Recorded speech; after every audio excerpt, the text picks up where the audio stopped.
Hello everyone, my name is Anoop Singh और आप देख रहे हैं सीएनसी टेक स्किल चैनल।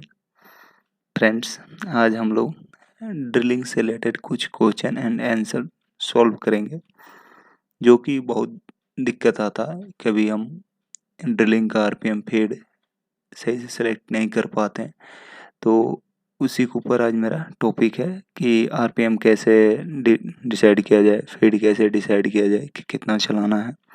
ठीक है, तो उसमें फार्मूला कुछ लगा हुआ है और उस फार्मूले से को कैसे यूज करते हैं आरपीएम, फीड रेट और ड्रिलिंग टाइम निकालने के लिए। जैसे हमारा ये कटिंग स्पीड है, फीड रेट है और ये ड्रिलिंग टाइम है, तो ये सारी चीज़ें हैं जो ये कैसे निकलती है। तो चलिए हम वीडियो को स्टार्ट करते हैं, एक एक करके सब देखेंगे। देखिए, आप लोग बहुत सारे ऐसे फ्रेंड्स हैं जो इसके बारे में जानते हैं। ठीक है, बहुत अच्छी बात है। जो नहीं जानते उनको मैं थोड़ा सा बता दूं, आगे एग्जाम्पल देखेंगे। ठीक है, तो जैसे मान लीजिए ये कटिंग स्पीड होता है, इसे हम बीसी कहते हैं। जब कहीं जाते हैं तो आपको इंटरव्यू के लिए तो डायरेक्ट वहाँ से वीसी पूछा जाता है कि इसका वीसी क्या होता है।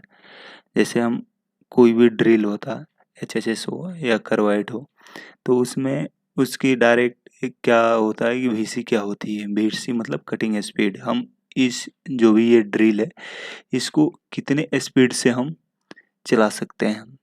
ठीक है, इसका मीन वीसी कितना है और मैक्स वीसी कितना है, तो ये हमारा खुद जो सप्लायर होता है, जो भी कंपनी का टूल है, वो खुद हमें डिफाइन करके देता है कि आप 50 के वीसी से लेके 100 के वीसी तक या 200 के वीसी तक इसे चला सकते हैं। जैसे हमारा वीसी डिफाइंड होता है, वैसे हमारा आरपीएम फीड सब निकल के आ जाता है। ठीक है दोस्तों, चलिए तो हम लोग इसका एग्जांपल समझते हैं। देखिए, इसमें हमको कटिंग स्पीड निकालना है। ठीक है, तो कटिंग स्पीड निकालना है तो हमें इसमें आरपीएम दे रखा है और ड्रिल का डायामीटर दे रखा है। देखिए, यहाँ पे हमें आरपीएम और डायामीटर और पाई का मान तो आप 3.14 जान ही रहे हैं, और डिवाइड 1000 से कर दीजिएगा तो इसकी वीसी निकल जाएगी। तो देखिए, फार्मूला भी यहाँ लिख रखा है, यहाँ पे एन के पाई का मान लिख रखा है, डाया दे रखा है और आरपीएम दे रखा है। तो VC equal to pi D N upon 1000, इसके जब मल्टीप्लाई और जो भी है डिवाइड कीजिएगा तो इतना निकल के आ जाएगा। ये हमारा आएगा मीटर पर मिनट में कटिंग स्पीड। ठीक है दोस्त, आगे चलते हैं। देखिए, ये है feed for the main spindle, VF. ठीक है दोस्तों, इसे शॉर्ट कोड में हम फीड रेट भी बोलते हैं। ठीक है, और इसे इसका फार्मूला होता है F R into N M पर मिनट। ठीक है दोस्त, तो इसका जो भी है ये देखिए वीएफ है, इसका feed speed of the man, और ये स्पिंडल है जेड एक्सिस के अलोंग ये काम करेगा, लेकिन ये ओनली ड्रिल है। ठीक है दोस्तों, अगर ये एंड मिल होता तो इसे हम किसी भी एक्सिस में काम करा लेते हैं। ठीक है, और ये देखिए जैसे ये एफ आर है, ये एम पर रेवुलेशन है, फीड रेट रेवुलेशन है, मतलब एक चक्कर में 360 डिग्री घूमने के बाद टूल कितना डेप्थ जाएगा, वो हमारा एफ आर है। एन हमारी यहाँ आरपीएम है। ठीक है, स्पिंडल स्पीड है।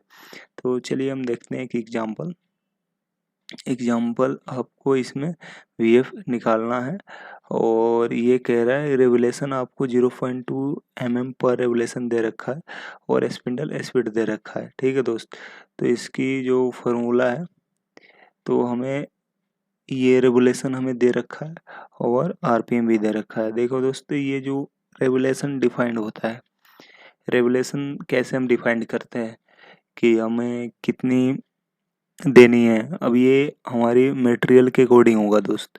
जैसे हम कुछ भी, जैसे एल्युमिनियम है, स्टेनलेस स्टील है, एमएस है, ब्रास है, एक्स वाई जेड जो भी मटेरियल है, उसमें जो भी हमारी रेगुलेशन आएगी वो हमारी अलग अलग आएगी। ठीक है दोस्त, इसमें रेगुलेशन 0.2 ले रखा है, अगर ये आपको रेवलेशन कितनी डालनी है कौन सी मटेरियल पे, तो इस वीडियो के डिस्क्रिप्शन में उस वीडियो का लिंक मिल जाएगा। उसमें मैंने सारी कुछ बता रखा दोस्त कि यहाँ ड्रिलिंग पे कितनी रेवलेशन होनी चाहिए, कौन सी मटेरियल पे क्या होनी चाहिए। तो आप उसमें देखकर उसमें भी सारी टूल डाया के अकॉर्डिंग, ड्रिल की जितनी टूल डाया उतने के अकॉर्डिंग उसमें रेवलेशन दे रखा है मटेरियल वाइज। तो आप उस वीडियो को देख सकते हैं। पहले ये पूरा वीडियो देखिए, इसमें भी बहुत कुछ ज्ञान की चीज़ें हैं जो आपको जानना ज़रूरी है। ठीक है, राइट। तो देखिए इसमें दे रखा है रेवलेशन और स्पिंडल स्पीड। तो ये तो बहुत ईजी है। एफ आर दे रखा है और एन भी दे रखा है। तो वी एफ इक्वल टू होता है एफ आर इंटू एन, इसे मल्टीप्लाई कीजिएगा तो हमें ये फीड रेट निकल के आ जाएगा। देखिए फीड निकालने का वही तरीका होता है कि हम जो आरपीएम डाल रखे हैं, आरपीएम कैसे निकालते हैं, वीसी से निकालते हैं। वीसी हमें मिल जाती है, मान लीजिए कोई भी ड्रिल है, ड्रिल की वीसी कितनी होती है, तो वो आपके सप्लायर के ऊपर डिपेंड है कि इसकी वीसी कैसे बनाया, हाई स्पीड ड्रिल है कि बस नॉर्मल ड्रिल है, ड्रिल की हार्डनेस क्या है, किस तरीके से चलेगा। ये सारी चीज़ें जो उसकी ज्योमेट्री होता है ड्रिल के, उसके ऊपर डिपेंड करता है। तो हमें तो बस उसकी रेंज पता होनी चाहिए कि ये करवाइड का 5 का ड्रिल है तो इसकी वीसी कितनी होगी। सपोज डेट मान लीजिए वीसी उसकी 5 से 50 हो या 50 से 100 हो, तो वीसी आपको पता होनी चाहिए और उसके अकॉर्डिंग हम जितनी हाई वीसी रखिएगा उतनी फीड ज़्यादा आएगा, स्पिंडल स्पीड भी उसके अकॉर्डिंग ही आएगा। तो ये सारी चीज़ें हैं जो आपको पहले से पता होनी चाहिए कि इसकी वीसी हम कितनी चला सकते हैं। ठीक है, अगर वो भी नहीं पता है तो आप वो वीडियो ज़रूर देखिएगा। उस वीडियो में सारा कुछ मेंशन है कि किस डाई के लिए कितनी वीसी चाहिए, कौन सी मटेरियल पे। वो एक स्टैंडर्ड है, बट कुछ ऐसे सप्लायर होते हैं जिनकी अपनी अलग वीसी होती है। ठीक है दोस्त, तो वो टूल ही स्पेशल होता है, तो उसकी हाई स्पीड हम चलाने के लिए कोई कोई टूल की रिक्वायरमेंट होता है, तो उसकी सारी कुछ हार्डनेस या ज्योमेट्री कुछ हम चेंज करा देते हैं जिससे हमें दिक्कत नहीं आती है और हम उस टूल को हाई स्पीड चला सकते हैं। ठीक है, तो ये आप समझ गए होंगे फीड कैसे निकलता है। तो चलिए आगे, लास्ट बचा है ड्रिलिंग टाइम। ये बहुत इम्पोर्टेंट होता है दोस्त। ये इसलिए इम्पोर्टेंट होता है कि हम पार्ट बनाते हैं। आप मान लीजिए एक प्रोग्रामर हो, एक कंपनी के इंजीनियर हो, तो उसमें पहले हमें ड्राइंग देख के ही साइकिल टाइम बतानी होती है, इसकी साइकिल टाइम कितनी आएगी। ठीक है, तो मैं उसका भी वीडियो बनाऊंगा कि हम ड्राइंग देख के साइकिल टाइम कैसे निकाल सकते हैं। ठीक है, तो वो सारी चीज़ें आपके हम धीरे धीरे एक एक करके बताऊंगा। बट यहाँ क्या है कि उस ड्राइंग में कहीं ना कहीं ड्रिलिंग तो होगा। ठीक है दोस्त, ड्रिलिंग होगा, फेसिंग होगा, रिमिंग होगा, बोरिंग होगा, थ्रेडिंग होगा, जो भी एक्स वाई जेड जितनी भी ऑपरेशन होती है सारी कुछ होगी। उसमें जो ड्रिल होगा वो इसी फार्मूला से निकलेगा। ठीक है, इसका कोई अलग फार्मूला नहीं है निकालने का। और आप लोग अगर इंजीनियरिंग किए होंगे तो ये सारी कुछ आपको पता होगा कि ड्रिलिंग टाइम कैसे निकालते हैं, मिलिंग टाइम कैसे निकालते हैं, अप्रोच लेंथ क्या होता है। ये सारी चीज़ें ऑलरेडी पढ़ाई जाती है, बट मैं आपको यहाँ बता देता हूँ कैसे निकलेगा। और उससे क्या होता है कि मान लीजिए कि हमें कोई ड्राइंग देता है और मान लीजिए एक पार्ट है कोई सा, उसमें 4 ड्रिलिंग होल होती है। तो 4 ड्रिलिंग होल होगा तो उसमें एक ड्रिलिंग होल में कितना साइकिल टाइम आएगा, दो में दूसरे में कितना, अगर डेप्थ अलग अलग है तो अलग अलग निकालना होगा। अगर चारों का डेप्थ सेम है तो आप इस फार्मूला से निकाल सकते हैं, नहीं तो आप एक का अलग अलग करके ही निकालना पड़ेगा। ठीक है दोस्त, तो देखिए ये ड्रिलिंग टाइम होता है T C equal to I D into I N into F R. ठीक है, तो ये ड्रिलिंग टाइम हो गया, एन स्पिंडल स्पीड हो गया, आई डी ये होल का डेप्थ हो गया, और एफ आर हो गया फीड पर रेवलेशन, और आई हो गया नंबर ऑफ होल, मतलब होल की संख्या कितनी है, कितनी जगह में होल करना है इतने डेप्थ पे। ठीक है दोस्त, तो ये हो गया। आगे चलते हैं, एग्जाम्पल देखते हैं। इसमें हमें ड्रिलिंग टाइम निकालनी है, जो कि ड्रिलिंग का जो लेंथ है जो 30 mm है, जो ये लेंथ है यहाँ से यहाँ, जो ड्रिलिंग का डेप्थ है वो हमारी 30 mm है।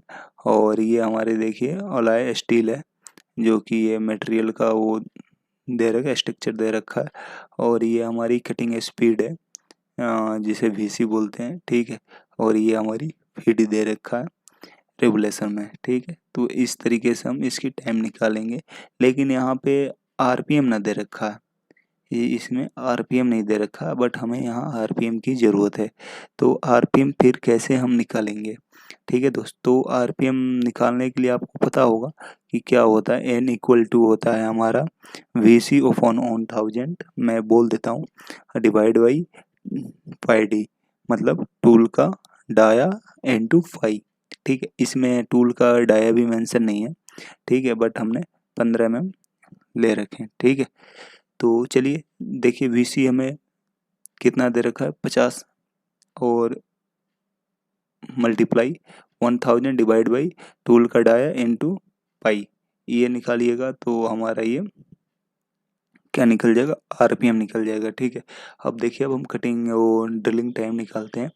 तो इसमें ये देखिए ID क्या है, डेप्थ ऑफ होल। तो इसमें ये देखिए 30 mm लेंथ का होल है, तो 30 इंटू 1 क्या है हमारा I, ये नंबर ऑफ होल। तो इसमें एक ही होल हो रहा है। अब मान लीजिए यहाँ पे अगर 5 होल होता तो यहाँ 5 कर देते, डिवाइड बाई, और ये क्या है N इंटू FR। N क्या है हमारा RPM है, RPM हमारा हमने यहाँ से निकाल लिया, वो हो गया। और FR क्या है, फीड रेगुलेशन, तो ये डाल दिए, तो ये निकल के आया, ये आ गया मिनट में, ठीक है। हमें निकालना है सेकंड में, तो 0.18 इंटू 60 से गुणा कर दीजिएगा, तो ये हमारा 11.3 सेकेंड आ जाएगा, ठीक है दोस्तों। ये आज का हमारा टॉपिक था। हम एक एक करके, और मैं आपको मिलिंग का, एंड मिल का, टेपिंग का, रिमिंग का, ये कैसे इसका साइकिल टाइम हम निकालते हैं, या जो भी है कटिंग टाइम, तो मैं आपको बता दूंगा, जिससे आप किसी भी पार्ट का ड्राइंग देख के आप इजीली बता सकते हैं कि इसकी साइकिल टाइम इतनी सेकंड या इतनी मिनट आएगा, ठीक है दोस्त। तो मिलते हैं नेक्स्ट वीडियो में, तब तक के लिए थैंक यू।